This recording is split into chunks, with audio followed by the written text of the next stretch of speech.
विधेयक 2026 में जो चर्चा हुई इसमें आपने बोलने का मुझे मौका दिया। शपथ जी, ये केवल एक विधेयक पर नहीं बल्कि देश के करोड़ों श्रमिकों के भविष्य पर चिंता की बात और उस पर सारे वक्ता आज बोल रहे हैं। महोदय, सच है कि उद्योगों को सरल नियम चाहिए, ये भी सच है कि निवेश और रोजगार बढ़ने की सुधार की आवश्यकता है, लेकिन मेरा सरकार से प्रश्न है कि क्या सुधार का अर्थ श्रमिक अधिकारों को कमजोर करना है? क्या विकास का अर्थ सामाजिक सुरक्षा का क्षरण है? मैं आपके माध्यम से सरकार को कहना चाहता हूं कि ये विधेयक तकनीकी संशोधन के नाम पर श्रमिक अधिकारों को और कमजोर करने की दिशा में एक और कदम है।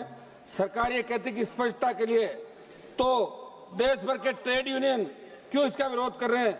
क्या कारण है कि श्रमिक असुरक्षित महसूस कर रहे हैं? सावत जी, सरकार का तर्क है ये विधेयक छोटा सा है।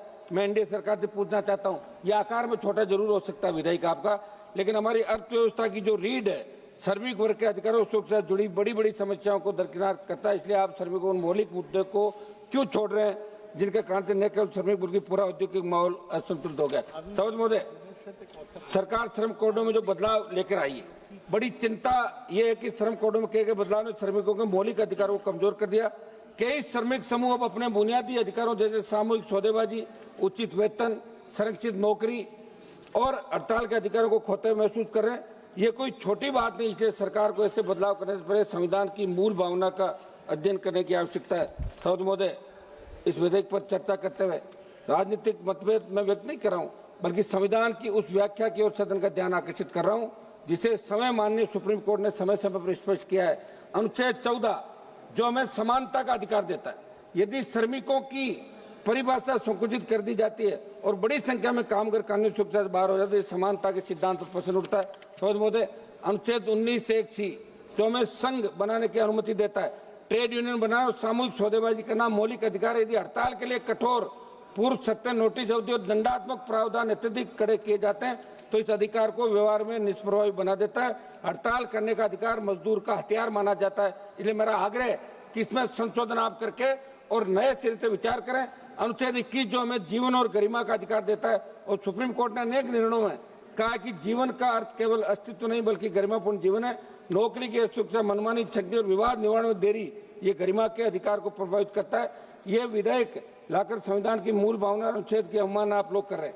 समझ महोदय, आर्टिकल 38 राज्य के जो डायरेक्टिव प्रिंसिपल है, आर्टिकल 38 जो सामाजिक, आर्थिक और राजनीतिक न्याय की बात करता है, आर्टिकल 39 जो आजीविका के साधनों की सुरक्षा की बात करता है, आर्टिकल 43 है जो उद्योगों में श्रमिकों की भागीदारी की बात करता है। इसलिए मैं आपके माध्यम से मंत्री जी को कहना चाहता हूं कि आर्टिकल 38, 39, आर्टिकल 43 है केवल सजावटी शब्द नहीं है, शासन की दिशा तय करता है। आप यदि ये विधेयक पास करवा लेते हैं तो श्रमिकों की भागीदारी और सुरक्षा के जो राइट उन्हें संविधान ने दिए उन्हें न केवल कमजोर कर रहे हैं बल्कि आम संविधान आदर्शों में दूर जा रहे हैं। इसलिए आपको मंथन करने की जरूरत है।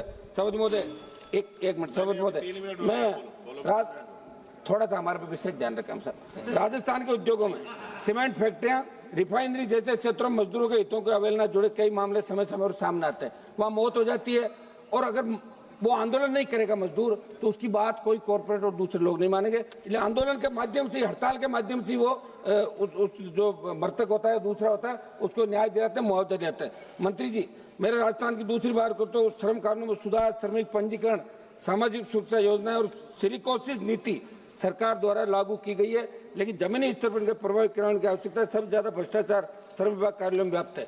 समझ जी, मेरा आपके माध्यम से सरकार से आग्रह है कि हम उद्योग विरोधी नहीं है, हम निवेश विरोधी नहीं है, हम सुधार विरोधी नहीं है, लेकिन हम श्रमिक विरोधी कानून स्वीकार नहीं कर सकते।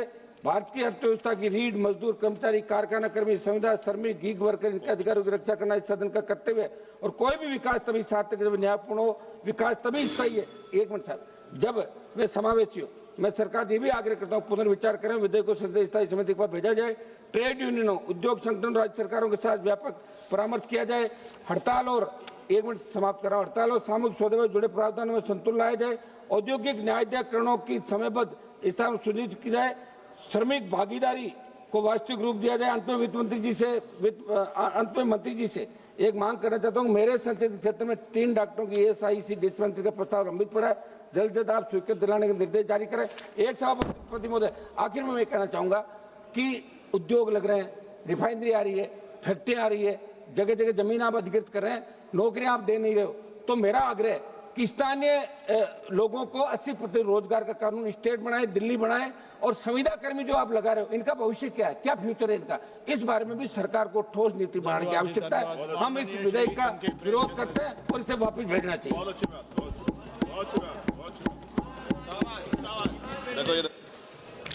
Thank you.